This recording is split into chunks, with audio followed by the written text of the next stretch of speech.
So normally I have video for adventure and blog for thoughts, but there is an urgency to the topic at hand that makes me want to get this message out faster, so I've decided to read it. This is in reference to a rather critical element of the conversation that's being had right now, and that is how to tell the good guys from the bad guys.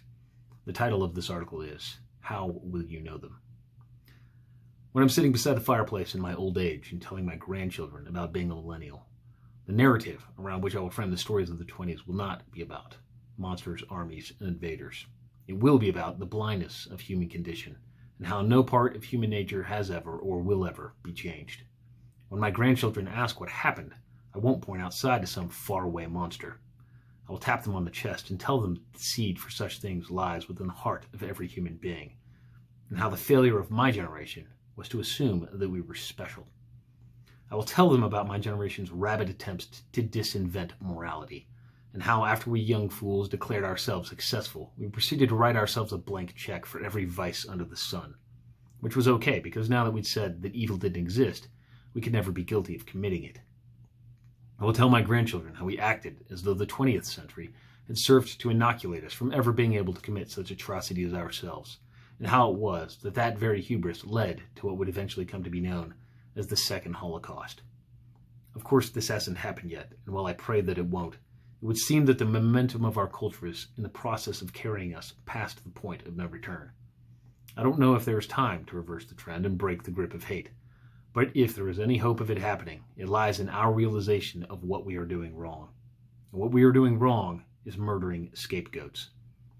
When justice demands the merciless beatdown of random shopkeepers, passers-by, and elderly couples trying to cross the street, then the enemy that you have chosen is the wrong one. The truth is, we have proven ourselves throughout history to be all too eager to stab our fellow man in the back because of the shadow cast upon him. It is one of the most common and vicious tendencies of human nature to claim victim while we crush the innocent beneath our boots. We did it in Russia from 1917 until the 90s. We did it to the Jews in the 30s and 40s. We did it to the aristocrats in France with a guillotine. And we did it in 33 AD with a cross. If you can't see that we're doing it again today, then my empty eye socket has more vision than both your eyes put together. But it makes sense. In an age so completely ignorant of substance, shapes are equivalent to bodies, and shadows are built by the imagination into titans of terror. So as we hack our knives into the unsuspecting shapes beneath the shadows, the wretch of malice plays his fingers across the light and laughs the same mirthless cackle he's been laughing since the dawn of time. You would think humanity would tire of the game, but if there is one unchanging fact of life, it is the immutable nature of human beings. We fall for the same nonsense from age to age, convinced by the enemy's newest costume that this particular thing in front of us has never been seen before. So please, I beg of you, hold back your blows. Don't worry, your sword will be called upon, but before you draw, you should make sure to face the enemy. Bear in mind, of course, that it is a point of proper humor that the monsters of today will be indistinguishable from the monsters of before in everything but dress. And we will be fooled because we have trained ourselves to see no deeper than the skin. First principles have become a foreign concept to us. Perhaps it is because we've lost interest in things that require work, or perhaps it's because we've lost the stomach for that uncomfortable but inevitable element of growth called suffering. Regardless, we've conditioned ourselves and our offspring to assume the most immediate interpretation of everything around us. The myriad complexities of any given situation are blended into an indiscernible mash of emotion before being shat back out as simple, easily digested labels. Racist, bigot, homophobe. And then, both as easily and as inaccurately as we oversimplify the negative, we repeat the process in the opposite direction. Social justice, diversity, tolerance, anti-fascist.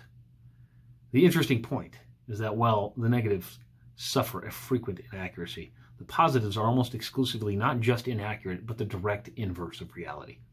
There is nothing just about looting, raping, and pillaging.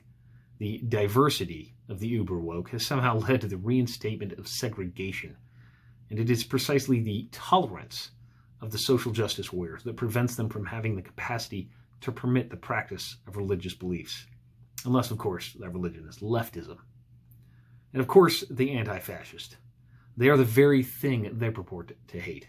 No other group of people in the history of the United States has ever been as effective at implementing the practices of Nazi Germany right here in our own American streets. They're so egregiously antithetical to their own mission statement that if they weren't as categorically violent as they tend to be, they would be laughed at for the clowns that they are. But the Antifa goons are not the monsters either. They are the simpy tools that are being wielded by the real enemies of truth and freedom. You can tell this by the fact that they wear a uniform.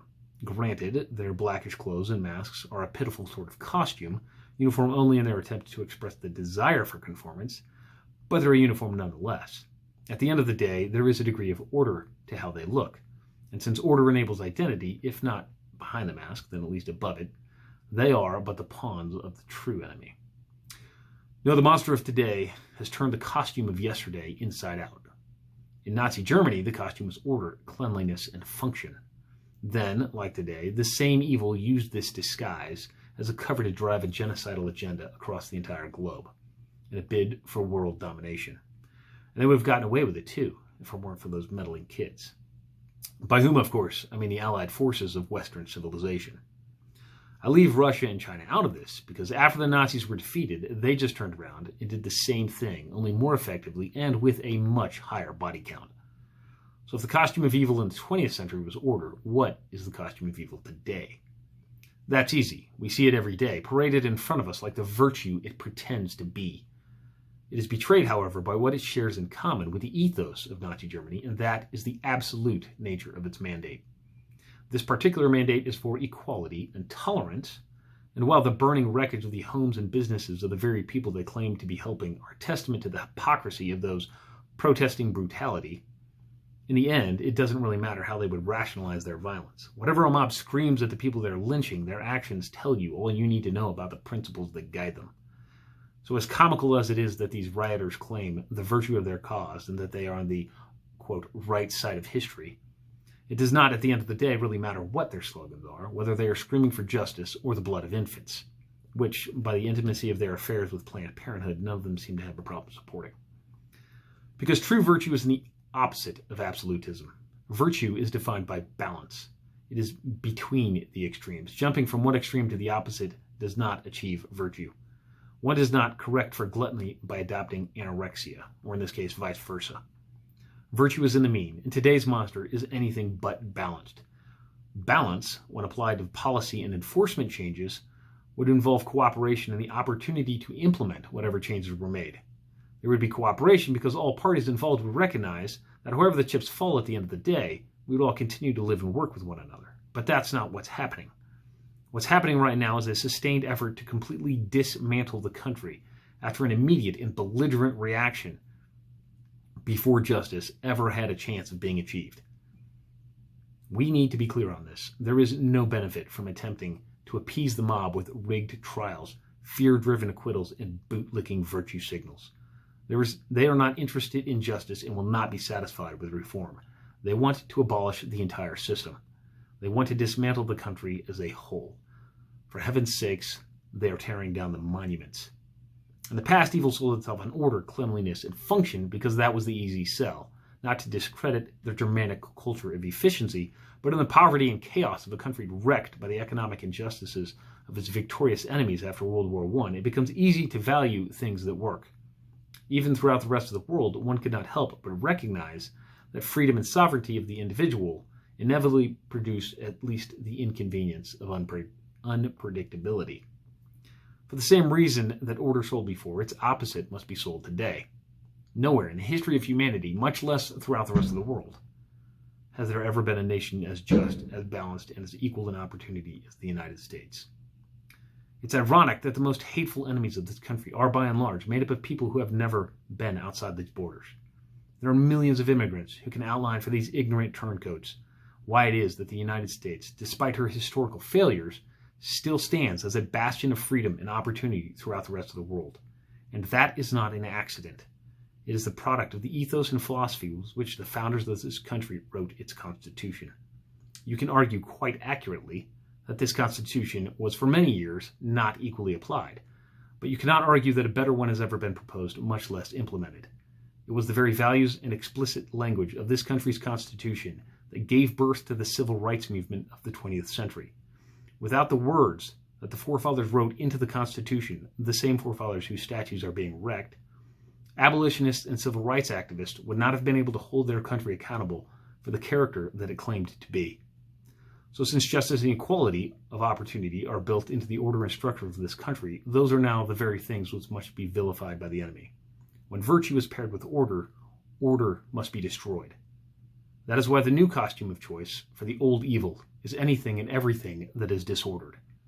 And the more backwards and ugly it is, the more it will be celebrated as righteous, true, and beautiful. Think of drag queen story time in our public libraries. In keeping with its age-old tactics, evil asserts itself through the inversion of truth. Ugly becomes beautiful in everything from art and architecture to body weight and selfishness. Bad becomes good as good is defined by impulsive desire, and the dysfunctional becomes functional as the latter loses all meaning and capacity in marriage, sex, relationship, dress, and form. Racism becomes anti-racist as entire demographics of people are berated for the color of their skin. It is the most cliché of ironies to become one's parents, and yet, as a generation, we have become the ones before us. Decrying fascism, we have given rise to it. Condemning genocide, we are on the brink of committing one. The age-old evil today does the same things as before, but wears its old costume of order turned inside out. That is the costume of disorder, chaos, and filth. You will find it marching beneath the banner of all things opposing truth.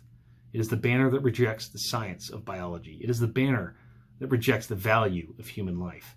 It is the banner that seeks to dismantle, quote-unquote, the very building block of society, the family. Those who march beneath it will call you a killer as they throw a brick at your face, and Nazi as they light Jews on fire. Already they are screaming fascist in the face of anyone who dares disagree with them. Make no mistake, the goal of evil today is the same goal of evil in every age before us: death. This evil is indiscriminate in its aim, and will use whatever means necessary to achieve its end, including the misguided rationalization of useful idiots. The old evil wears its new costume of corruption, filth, and dysfunction as it runs around trying to call everyone else those very things. Its banner is black and white and rainbow. Ironically, it supports the same icon as the same genocidal tyrants before it, with a raised fist to the sky, and it rallies behind a cry as true as the inversion of which it practices. So while Planned Parenthood continues to slaughter generation upon generation of those whom they claim to support, they ignore the bloodbath and accuse others of not recognizing the truest thing they have ever said: Black Lives Matter.